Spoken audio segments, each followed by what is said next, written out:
News Now button. News Radio 920 and 104.7 FM. News Radio 920 and 104.7 FM.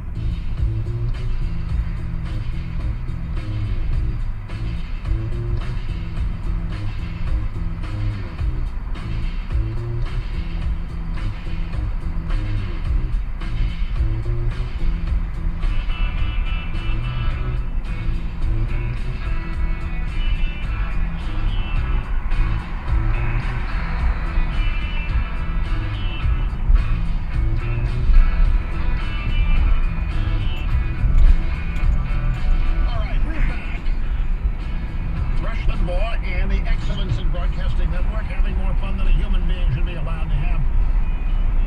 Phone number 800-282-2882, and the email address lrushball@eibnet.us. And we're doing our best here to keep what's happening in Louisville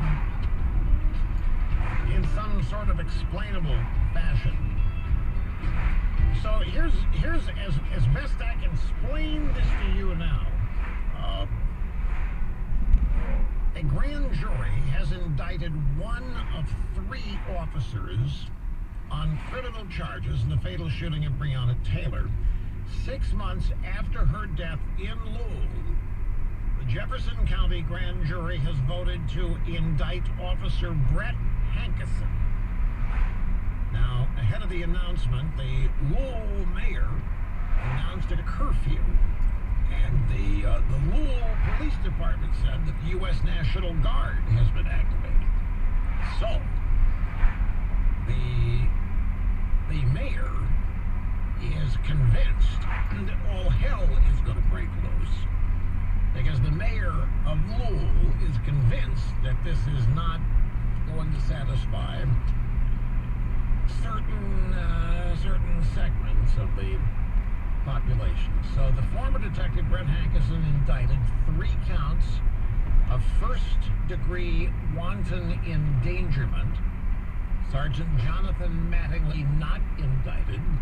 Detective Miles Cosgrove not indicted. So if I understand what's going on here, the cop who was indicted has already been fired. He was charged with wanton endangerment of the neighbors who lived in apartments around Breonna Taylor's apartment. There are reports that the protesters standing outside the courthouse are confused and livid. Now,